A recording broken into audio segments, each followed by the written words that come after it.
보실 성경 말씀은 고린도전서 15장 17절로 20절까지 보시겠습니다.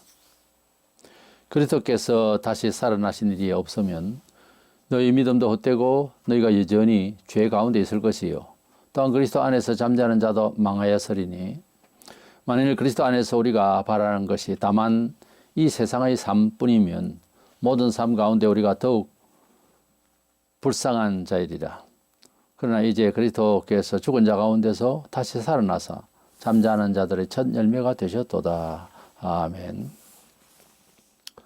기독교와 타 종교의 차이점이라면 여러 가지 비슷한 것도 있지만은 모든 교주는 다 죽었고 예수님은 다시 부활하셔서 성천하셨습니다. 그래서 기독교와 타 종교의 차이점에 있어서 부활 영세가 한다고 하는 이 놀라운 영광스러운 이 일이 타 종교에 비해서 아주 큰 특징으로 나타납니다. 그래서 이 비교되는 부활의 내용에 대해서 우리 삶에 있어서 이 부활의 가치를 좀 더 감사하고 감격하고 이 부활의 가치를 마음에 지니고 이제 신앙생활을 해야 될 것이다 이렇게 봅니다. 그래서 부활의 가치라는 주제로 말씀을 나누고자 합니다.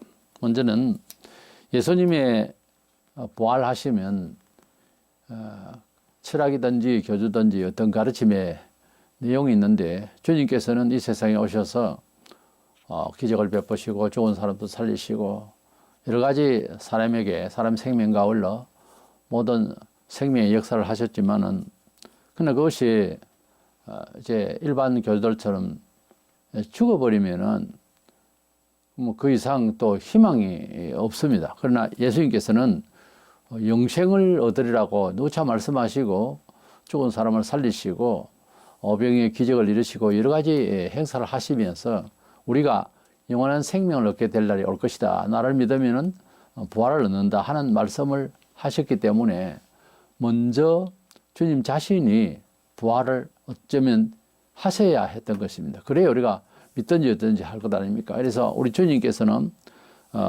영생 부활하게 될 것을 부활 영생하게 될 것을 증거하시기 위해서 주님이 부활을 하셨다 이렇게 볼 수가 있습니다.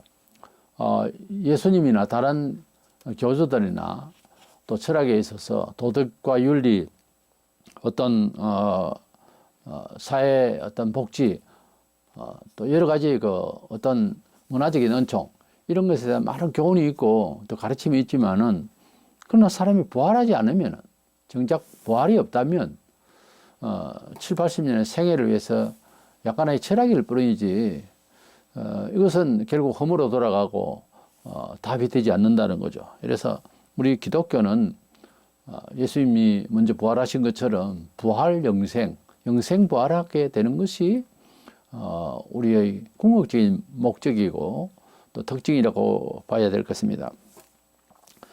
우리 예수님께서는 우리가 원죄와 자범죄로서 다 죽게 되었는데 우리 예수님은 사람으로 나셨지만은 죄가 없으신 분이셔서 다시 살아나셨던 것입니다.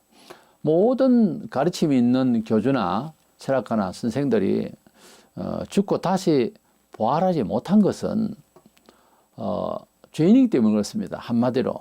그래서 성경에서 말하는 죄와 의가 어떤 것인가 하니까 죄는 죽음을 몰고 가는 죄의 삭은 사망이라고 로마서 6장 23절에. 그러나 이제 의가 뭐냐? 우리는 뭐 착하고 선한 이런 도덕 기준을 말하지만 성경에서 말하는 의는 어떤 능력을 말해요. 그러니까 심판하시는 하나님 앞에 합당한 사람이나 물건이나 이 모든 것들을 어렵다 할 때는 살아나야 되는 거예요. 그래서 하나님 앞에 우리가 언젠가는 예수를 믿고 이제 우리가 부활하게 되는데 살아나서 하나님께로 나아갈 수 있어야 죄가 없다고 하는 것이 판명이 되는 거예요. 죄가 있으면 지옥 형벌을 받게 되고 세상에서도 하나님의 형벌을 받게 되는 거죠. 그래서 우리 예수님은 무죄하심을 증명하기 위해서라도 내가 죄가 없다고 하셨으니까 그래서 주님이 부활하신 거예요.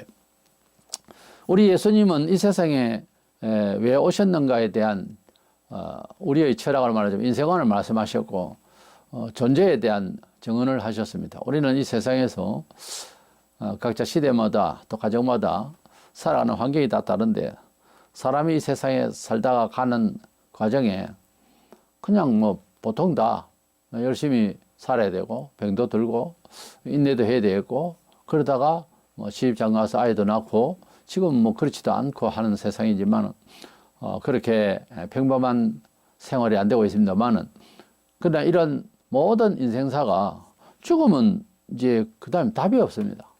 그래서 우리 예수님께서는 이 세상에서 오신 목적을 요한복음 6장 40절에 내 아버지의 뜻은, 그러니까 하나님께서 자기를 이 세상에 보내신 뜻은 아들을 보고 예수님을 보고 믿는 자마다 영생을 얻는 이것이니 마지막 날에 내가 이를 다시 살리라 하시니라 그랬어요. 우리 예수님이 이 세상에 오신 목적은 아버지의 뜻이 있어서 왔는데 아버지께서 영원전에 아들과 함께 계시다가 예수님 이 세상에 육신을 입고 오게 하신 것은 우리 죄인으로 하여금 영생을 얻게 하기 위해서 오셨다. 그렇게 말씀하셨습니다. 요한복음 11장 25절에서 6절에 예수께서 이르시되 나는 부활이요 생명이니 나를 믿는 자는 죽어도 살겠고 무릇 살아서 나를 믿는 자는 영원히 죽지 아니하리니 이것을 네가 믿느냐. 우리 예수님은 이렇게 부활과 영생을 말씀하셨습니다. 세상의 어느 교주가 자기가 부활한다, 영생한다, 이렇게 영생을 또 준다, 이렇게 말한 적이 없습니다. 간혹 이단 중에서 나는 안 죽는다든지 죽어도 다시 살아난다든지 이런 거짓말을 하고 결국은 나중에 시체가 부패하고 살아나지도 않아서 버리는 이런 쏟고 사는 많은 이단들과 사이비 교주들이 있죠. 그러나 우리 예수님은 부활을 하셨습니다. 일반 종교의 교주는 석가를 위시해서 다 뭐 좋은 말이라고도 할 수 있는 걸 했지만 결국 죽고 말았습니다.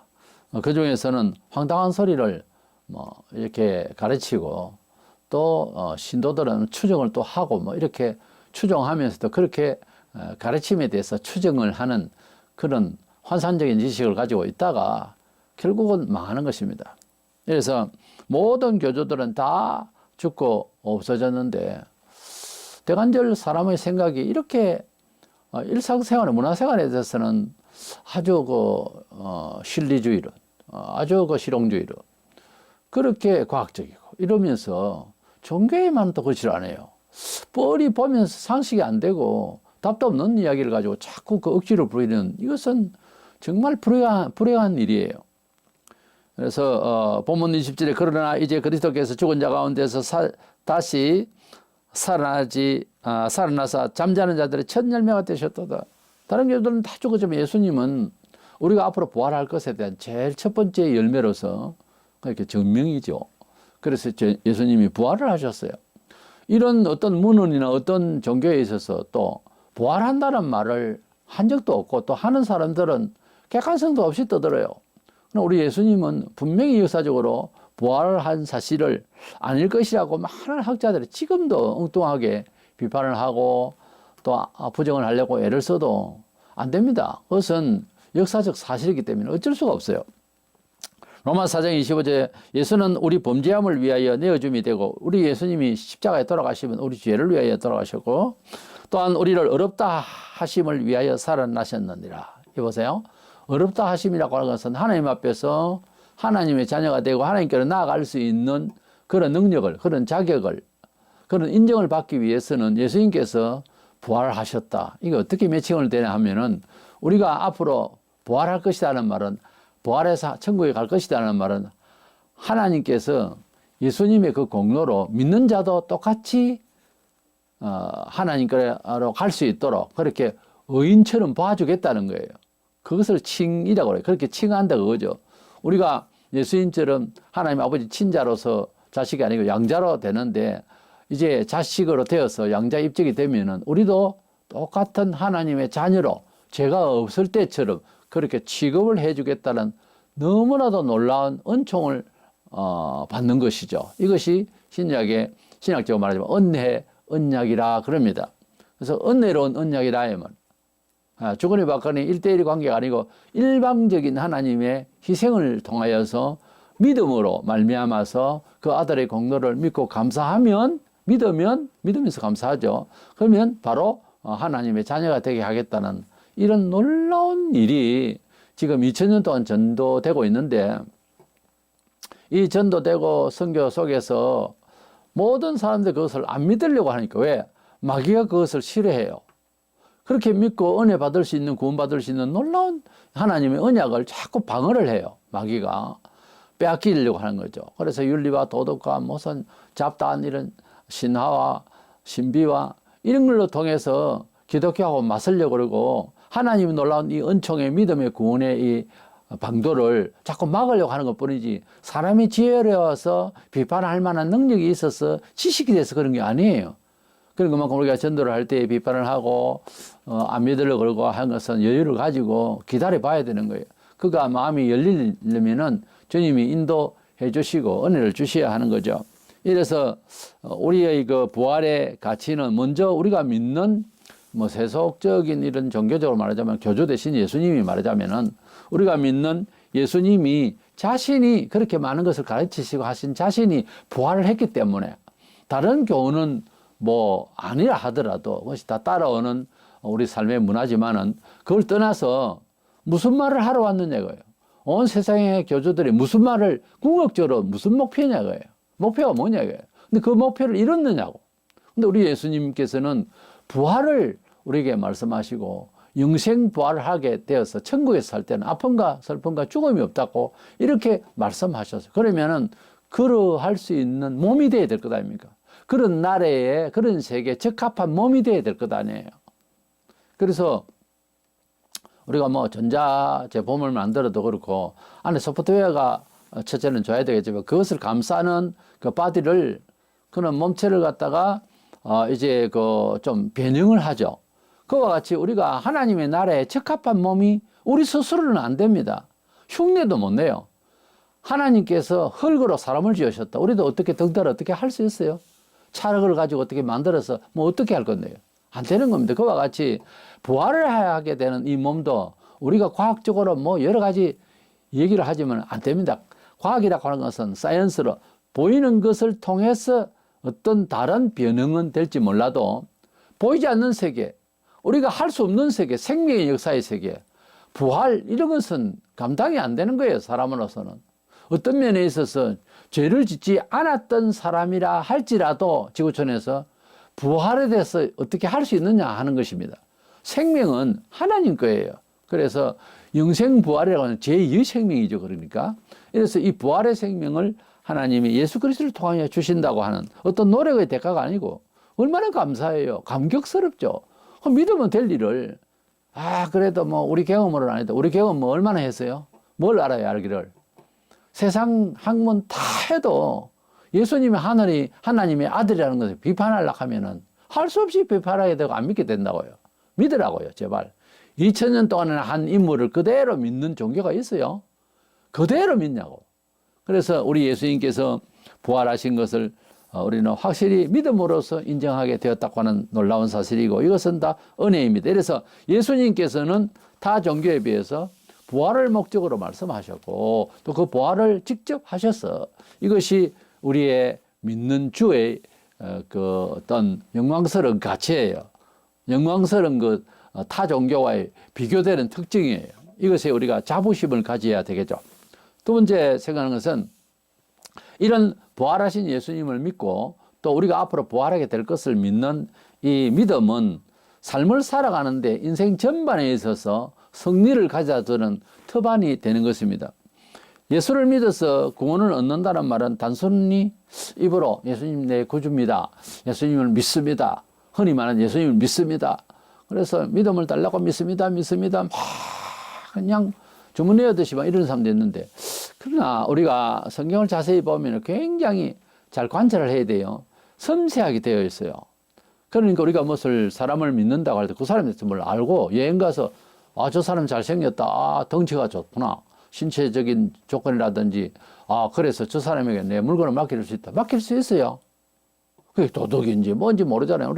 우리가 동시대에 살면서 같은 동네 살아도 아는 사람끼리 살아도 사기를 치고 상황이 벌어질 때 보면은 그럴 리가 없다. 이런 썩는 일이 얼마나 많아요. 사람 속을 몰라요. 물 깊이는 알아도 사람 속을 모릅니다. 그래서 어떤 사상가인지 또 어떻게 훈련받은 사람인지 객관성이 없이는 사람을 믿을 수가 없어요. 우리가 집 밖을 나가서 여러 사람을 부딪히게 되고 만나게 되는데, 물론 직장이나 이런 그룹에서 어떤 사회적 관계를 이루고 있는데 그냥 그 사람 다 안다고 할 수가 없어요. 사람을 안다는 게 그렇게 쉽지 않습니다. 그래서 이력서를 보고 이제 기용을 하거나, 그래서 인사관리를 하는 것이 어떤 학문을 했고 어떤 영향을 받았고 어느 집에서 태어나고, 그리고 가정사도 묻는 것이고 이유가 있는 거예요. 사람이 스스로 나는 그렇게 할 수 있습니다. 지금은 당장 할 수 있지. 요번에는 잘못됐어요. 그 다음에 내가 확실히 하겠습니다. 그 막말 못 해요. 베드로 보세요. 막말해가 예수님 절대로 부인 안 하겠다고 그래 놓고 막말을 해놓고서는 안 되잖아요. 우리 하나님 앞에 기도할 때에도 무엇을 이제 간구를 하는데 절대로 하는 말은 생각지도 마세요. 사람이 얼마나 연약한지 조변스럽게 합니다. 아침 생각하고 저녁 생각하고 틀려요. 완전히. 배신을 하고 싶어서 아니고 약해서 그럴 수밖에 없는 게 인간입니다. 그래서 동거래를 한다든지 어떤 약속에 대해서는 문서가 필요해요. 사람을 인격적으로 당장 지금 못 믿어서가 아니고 문서가 필요해요. 왜냐하면 법이 뒤에서 받침을 해주니까. 어쩔 수 없는 거예요, 사람은. 그래서 우리가 예수님을 믿을 때 그냥 믿습니다 하면 뭘 믿느냐고 물으면 또 엉뚱한 대답을 하는 사람이 너무 많아요. 우리 예수님을 믿는 것은 내용이 이겁니다. 로마서 10장 9절에 네가 만일 네 입으로 예수를 주로 시인하며, 이 주라는 주인주자는 사실은 전 생애를 걸고 나의 생명의 주님이다 이런 뜻이에요. 근데 그 깊이도 없이 그냥 말하는데 어떤 교주다 이 말이지. 보통 그렇게 이해해요. 그건 잘못된 거예요. 주로 시인하며, 주로 시인한다고 할 때는 내용이요. 또 하나님께서 그를 죽은 자 가운데서 살리신 것을 네 마음에 믿으면 구원을 얻으리라. 여기 보면 단락을 끊어서 생각하면요, 네 입으로 예수를 주로 시인한다고 구원을 받는데 이렇게 연결이 안 돼요. 주로 시인한다는 말 자체를 앞서 말씀드린 대로 심각한 겁니다. 우리 전 생애를 바칠 만큼 믿어지는 주다 이 말이에요. 나의 생명의 주님이다라고 아예 그렇게 신부를 나는 종이요 주님은 나의 주인이다 이거지. 그렇게 되는 사람은 뒤에 내용을 그대로 믿는 자라 이거죠. 죽은 자 가운데서 왜 돌아가셨느냐? 내 죄를 위해 돌아가셨다는 속죄를 믿고요. 뭐 그 정도 가지고 주여 주여 그러죠 보통. 그러나 가운데서 살리신 것을 예수님이 돌아가셨지만 또 다시 살아난 것을 네 마음에 믿으면 구원을 받으라 그러죠. 다시 말해서 부활을 믿지 않으면 기독교인이 정상적이지 않습니다. 기독교인이 참 기독교인은 간단해요. 부활을 믿지 않으면 기독교인이 아니에요. 하나님께서 예수님 이 세상에 보내서 백낙고만 복받고 그거 하기 위해서 아들을 이 세상에 보내서 희생시키기가 아니라니까요. 궁극적으로 예수님에 대해서 알 때는 부활 생명을 믿어야 되는 겁니다. 예수님이 부활하신 것 자체도 인정을 안 하는 신학자도 있어요. 유명한 박사들도 있습니다. 웃기는 거죠. 예수님이 부활을 하신 것에 대해서 아직 긴가민가 혹은 그런 거에 대해서 입에서 아직 아예 말도 안 나오는 교인이 수두룩합니다. 그러니 본인이 부활한다고 하는 것은 당신 그러면 영생한다고 믿습니까? 죽고 난 뒤에 알아봐야죠. 죽고 난 뒤에 알 수 있겠죠. 라든지 그래요 사람들이. 이래가지고는 안 되는 이야기 아니에요. 우리 예수님께서 십자가에 돌아가시고 그렇게 아락한 죽음이고 희생적 봉사적 이래 생각을 하면 구원받은 사람이 아닙니다. 내 죄를 위해 돌아가셨고 내 죄를 돌아갔을 뿐만 아니라 주님이 다시 사셨기 때문에 나는 내 영혼이 유쾌하고 내 몸이 다시 부활해서 천국 가게 될 것이다. 나의 부활도 믿는다. 성경에 이런 바대로 나를 믿는 자는 죽어도 살겠고 영원히 죽지 않으라. 이렇게 말씀하신 주님의 말씀대로 나는 부활할 것이다. 이렇게 믿어야 구원을 받는다 그랬어요. 다시 말해서 기독교의 구원은 부활 구원입니다. 영생 구원이라고. 그게 안 되면 이야기가 안 되는 거예요. 영생한다는 말을 좀 구체적으로 부활 영생한다 이렇게 말해야 됩니다. 왜냐하면 영생이라는 말 영적으로만 생각하기가 쉬워요. 우리 마음의 영생 아닙니다. 우리 몸이 부활하게 된다고. 마음만 우리가 서로 뭐 요즘 SNS를 통해서 존경하는 분하고 대화를 하고 얼굴도 본 적이 없고 사진을 보지만은 그런데 그대로 있기에는 너무나도 보고 싶어서 바울이 로마에 있는 형제들을 보고 싶다고 하듯이 우리가 어떤 분을 이렇게 만나면 얼마나 반갑습니까? 그렇게 서로 존경하고 그런 정말 귀하게 여기는 이런 사이 같으면 실제 만나면 얼마나 좋아요. 몸이라고 하는 것은요 잘못 쓰이면 부패하지만은 이 몸이라고 하는 좋은 뜻에서는 너무 좋은 거, 그야말로 금상첨화죠. 우리가 금을 담는 그릇이 그것이 뭐 비닐이라도 좋고 좋은 옷그릇도 좋지만은 그러나 기왕이면은 그 금을 담는 그릇이 더 보석을 담는 그릇으로서 또 아주 아름다운 그릇, 단단하고 좋은 그릇이 맞잖아요, 보기가. 그 좋은 그릇, 좋은 귀한 것을 담는 그릇을 이제 그냥 시시한 걸 가지고서, 물론 가치는 그대로 있지만, 그러니까, 그걸 감싸고 있는 것조차도 좋아야 된다, 이거예요. 우리는 영적으로, 하나님께서 우리를 성전이 우리 속에 있다고 그랬어요. 그래서 우리 마음이 성전이라고 그랬어요. 성전을 쌓고 있는 우리 몸이 주님께 몸으로 영광을 돌리라 그랬어요. 그러니까 우리 몸의 생활이 발라야 됩니다. 제스처라든지 또 샤워도 좀 하고요. 몸도 좀 깨끗하게 해야 됩니다. 이도 치고요. 그래서 우리 머리도 좀 단정하게 하고요. 너무 막 영적으로만 뭐 잘 되면 되는데 그게 영지주의예요. 그럼 물질을 아주 경시하고 하는 거는 잘못된 거예요. 그런데 영은 약하면서 그저 외모만 꾸미고 그건 더 문제예요. 그건 정말 잘못된 거예요. 다소 이제 어느 쪽을 선택하라 그러면은 그냥 몸은 보통으로 하더라도 영이 잘 돼야 되겠죠. 그런데 원래는 영혼이 아름답게 잘 구조가 이제 하나님 앞에서 알맞으면 몸 자체와 삶의 자체와 나아가서는 자기가 취하는 문화적인 주택 문화부터 시작해서 또는 이제 교통수단이나 모든 삶에 있어서 옷이라든지 이런 것들이 적절히 영과 조화를 이루도록 하게 됩니다. 사람이 옷을 무슨 옷을 입느냐에 따라서 행동 거지가 달라요. 그렇죠? 그래서 우리 육신이 예수님의 교훈 중에서 핵심적 가치가 부활이니까 부활의 영생을 받은 사람은 영광스럽잖아요. 그래서 그리스도인은 좀 반듯하게 옷의 옷값이 문제가 아니고 좀 더 깔끔하게 좀 세탁을 해서 반듯하게 해서 태도도 반듯하게 그래서 우리 몸으로 하나님께 영광을 돌리라 그래서 그 뜻이 그래요. 우리 속이 하나님 성전을 이뤘기 때문에 그래요. 그래서 너무 우리 남자는 남자, 여자는 여자 또 좀 차이가 있겠죠. 단정을 안 하면 잘못하는 거예요. 그건 잘하는 게 아닙니다.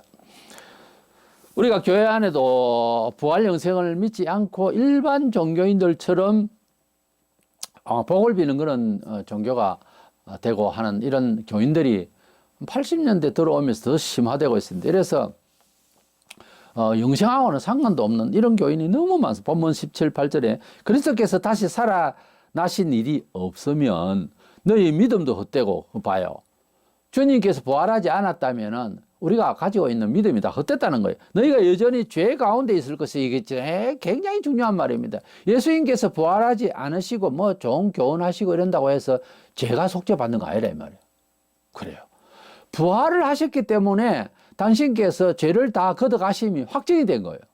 바울이 지금 하는 말이 논증이 그래요. 그래서 부활이 없이는 죄를 걷어갔다고 할 수가 없다. 이것을 좀 더 현실적으로 좀 적용을 시키면은 정말 해결했으면은 부활되고 잘 되고 하는 일이 벌어져야 돼요, 원래. 물론 우리가 인내가 더 필요한 기간도 있겠지만은 또한 그리스도 안에서 잠자는 자도 망하였으리니. 그러니까 부활이 없으면은 그리스도 안에서 먼저 죽은 사람이나 지금 살아있는 사람이나 사실은 다 망했고 망한 사람이 되어버린다 거예요.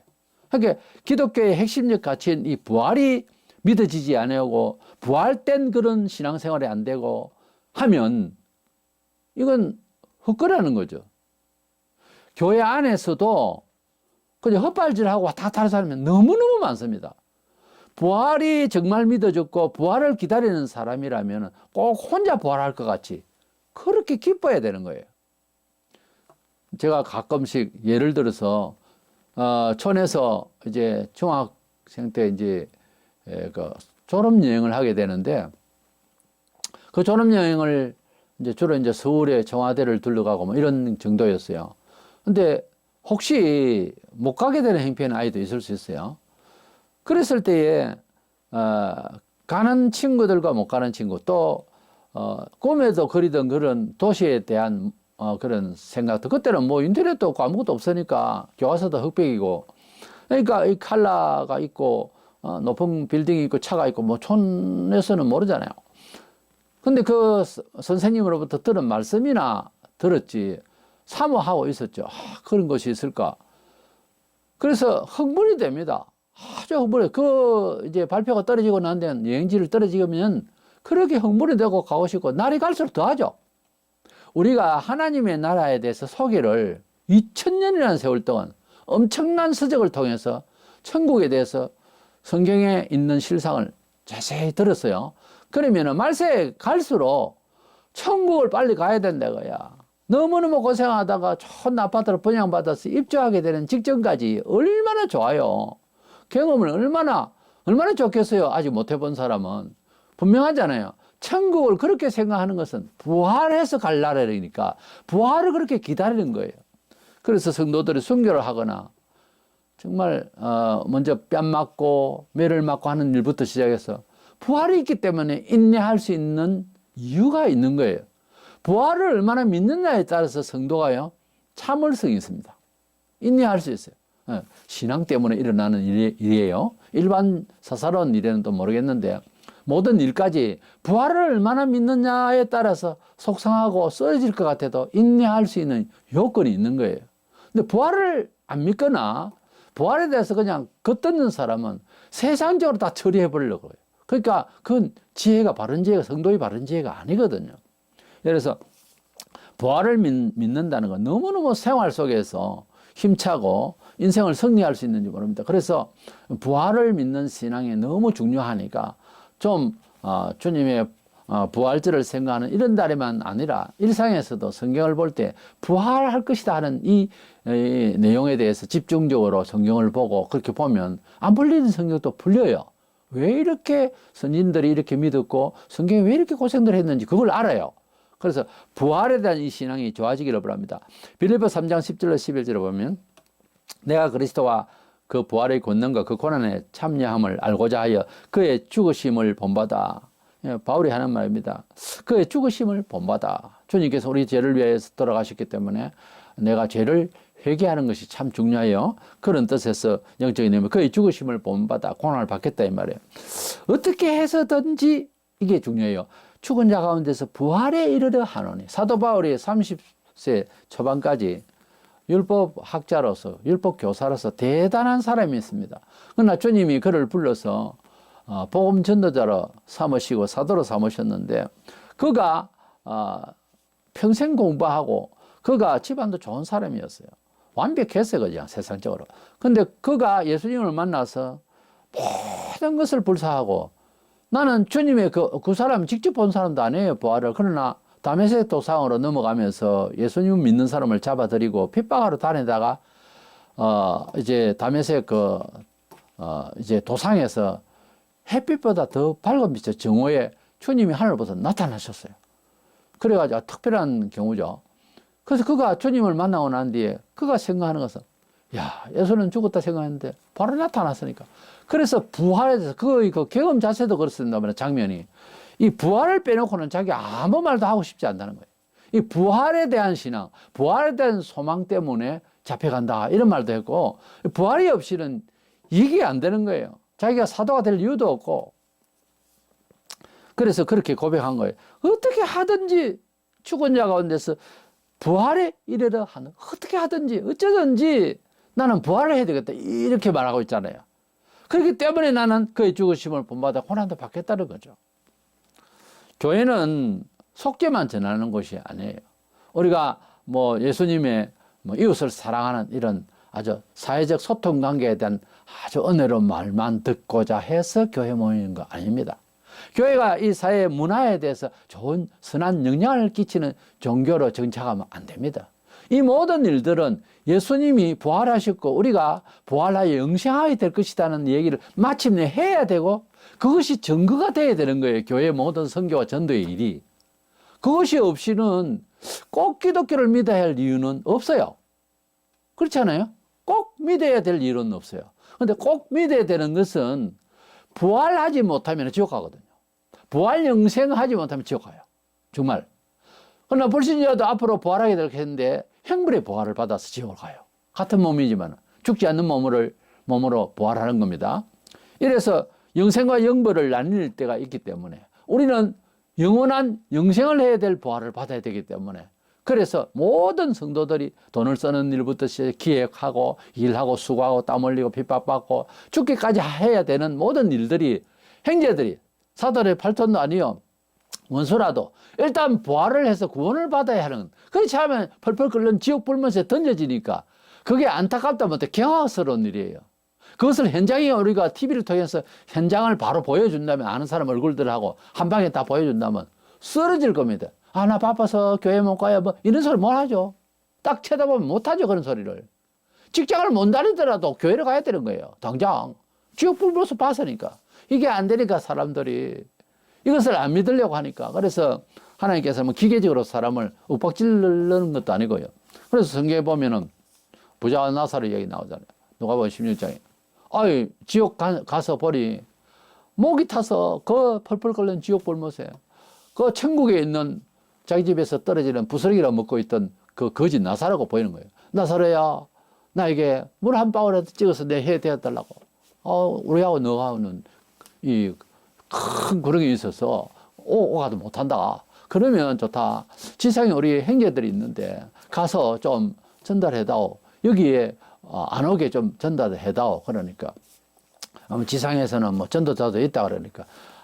근데 내가 혹시 다시 살아서 여기 올지라도 그런 말은 없습니다만 이 말은 있죠. 내가 가서 이제 전도하면 안 되겠냐 이런 식으로 말해요.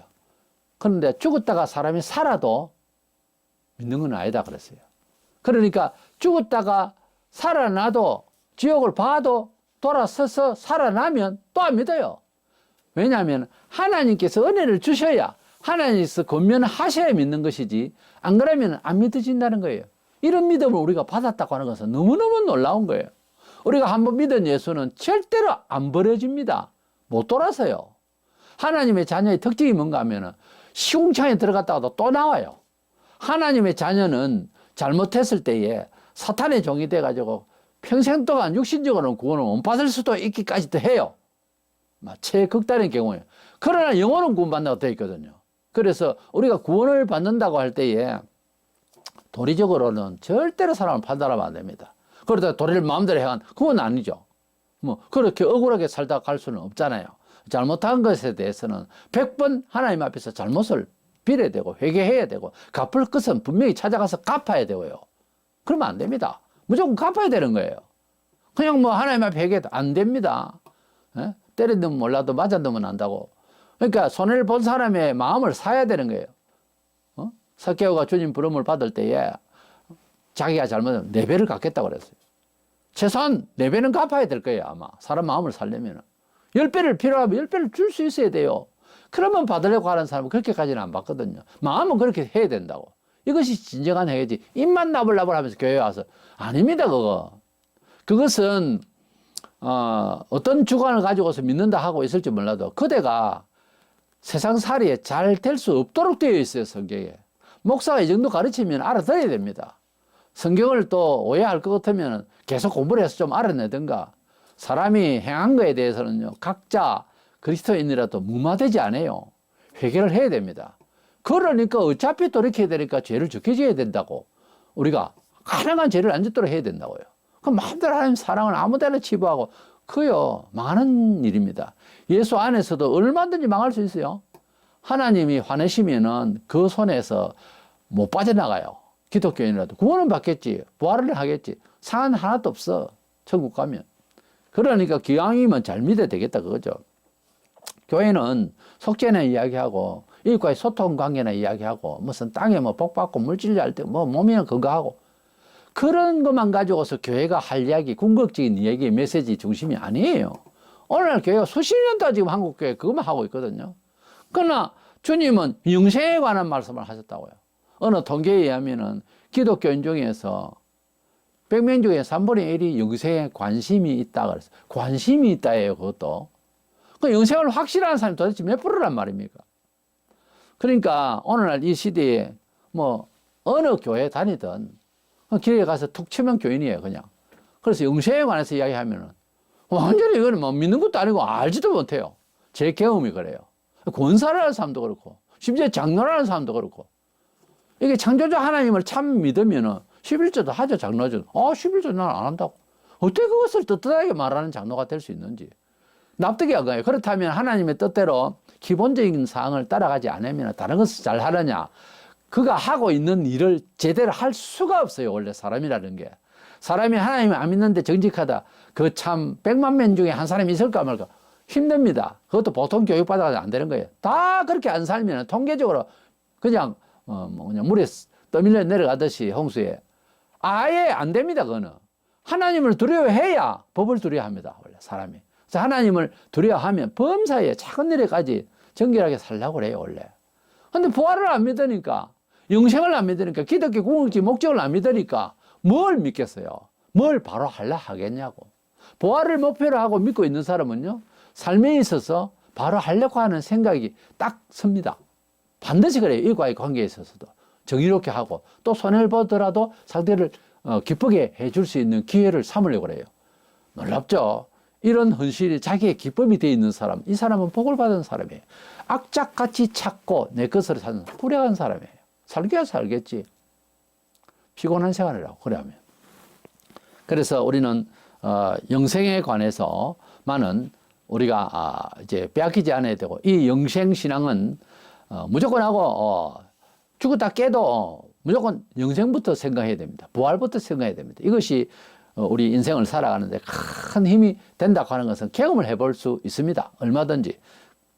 우리는 진정한 성리는 부활신앙을 가지고 사는데 이제 나타날 그런 삶의 철학이고 또 방법조차도 좀 달라져요. 이래서 우리는 하나님의 나라를 생각하면서 세상에 그 어떤 어려움을 당해도 부활을 생각하고 세상에 그 어떤 좋은 일을 가지고 있어도 절제하면서 자랑하지 않고 우리가 뭐 세상에서 자존심을 살릴 것이 아니라 하나님 나라에서 받을 상을 바라보면서 부활의 그날을 기억하면서 살아야 될 줄을 믿습니다. 로마서 8장 18절에 생각하건대 현재의 고난은 장차 우리에게 나타날 영광과 비교할 수 없도다 그랬어요. 사도 바울은 참 멋진 사람이었습니다. 좋은 집안에 태어나서 어릴 때부터 엄한 율법을 받고 그래서 교육을 받고 철저히 지키고 그래서 이스라엘 첫째 왕 사울의 이름을 아버지가 아마 지어준 건 장명을 할 때에 그만큼 정통이 있고 전통성이 있는 그런 집안에서 훌륭하게 자란 율법 교사였습니다. 그런 사람이 예수님을 믿고 난 뒤에 정말 고난을 많이 받았어요. 왜냐하면 율법주의로 가다가 기독교인들을 핍박하고 사람적인 일에 동참하고 이러다가 이걸 바뀌니까 소위 말하면 적에게 갔으니까 유대인의 입장에서 볼 때에 그래서 유대인들은 배신감에서 매버리고 죽이려고 했어요. 그 많은 고난을 받고 우리는 쳐다보면 남의 일 같이 안 해요. 쳐다보면 눈물 날 정도로 고생을 했어요. 얼마나 맞았던지 돌에 맞아가지고 죽었다 싶었는데 버리고 또 살아나고 이랬는데 그러나 그가 희망을 가진 것은 부활 영생하는 그런 날에 우리에게 입히실 그 영광이 너무 크기 때문에 그걸 알은 거예요. 깨달은 거죠. 약속을 아는 거죠. 너무 영광스러운 그 영광에 하나님의 상을 생각하니까 참을 수 있다는 거죠.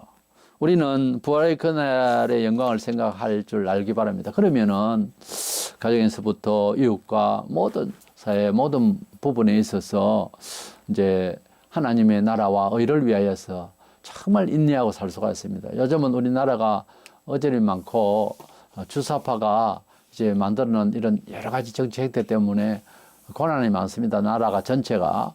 근데 애국 운동을 하는 것도 하나님의 뜻인 이 근본 목적을 놓치고 엉뚱한 소리를 하면은 아무리 문화생활을 잘한다 해도 우리는 하늘에 상이 없습니다. 그걸 아셔야 됩니다.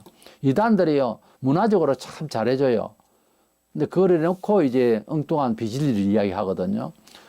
그러니까 항상 우리는 사회를 봉사하고 국가를 위하고 애국을 해야 됩니다. 그러나 복음을 위해서 우리가 하나님 나라가 우리의 본향이고 우리나라예요. 실제적으로 멀리 바라보면 대한민국이라는 이 나라도 타국입니다. 너무 타국이 힘쓸 건 아니잖아요. 본국이 중요하잖아요. 그래서 세계를 제패한 나라들 미국이나 독일이나 이런 일본도 그렇고 자국 중심이에요. 항상 그걸 아셔야 돼. 우리는 우리 자국이 하나님 나라 천국입니다. 이 나라를 우리 마음에 품고 어느 정도껏 일을 해야지 나라를 위해서 군인이나 순교하지 순직하지 우리가 뭐 애국 운동하기 위해서 순직을 하고 거기서 죽는다. 그걸 뭐 순교를 한다. 순교 아니에요. 순교는 진리를 위해서 죽을 때 순교예요. 진리를 전가하기 위한 수단으로서 문화의 현장이 국가일 수도 있지만은, 그러나 실제로 예수님을 구주로 믿으라고 하는 증명을 위해서, 부활을 증명하기 위해서, 천국을 전하기 위해서 받는 핍박 중에 죽어야 그것이 정상적인 순교가 되는 거죠. 이래서 우리는 하나님의 나라와 이를 위해서 이 모양 저 모양으로 다 애씁니다. 그러나 이 세상의 이 모든 문화에 대해서보다 하나님의 나라의 그 영생 부활의 그 나라를 더 흠모하고 더 기다리고, 그것이 그 기다림 속에서 우리가 이 세상의 모든 일에 대해서 인내할 줄 알고, 그래서 세상살이 하면서도 주님은 그 부활을 믿기 때문에 참는 자에게 주시는 복이 있어요. 그것을 경험하시고, 아, 놀랍다, 이런 처세가 있구나 하는 것을 아시기 바랍니다. 부활을 더 사모하는 것은요, 여러 가지 공부하는 것보다 신앙생활에서 굉장히 중요해요. 은총받는 지코스입니다. 부활을 믿고 있으면, 부활을 또 사모하면 웬만한 것에 인내가 돼요. 얼마나 귀한 이 처세인지 모릅니다. 이래서 생활에 큰 힘이 되니까 인생 승리를 하려면은 부활의 가치를 많이 우리 입술에 담고 말을 서로 나누고 흠모하는 저와 여러분 되셔서 인생 승리들 하시기를 주의 이름으로 축원합니다.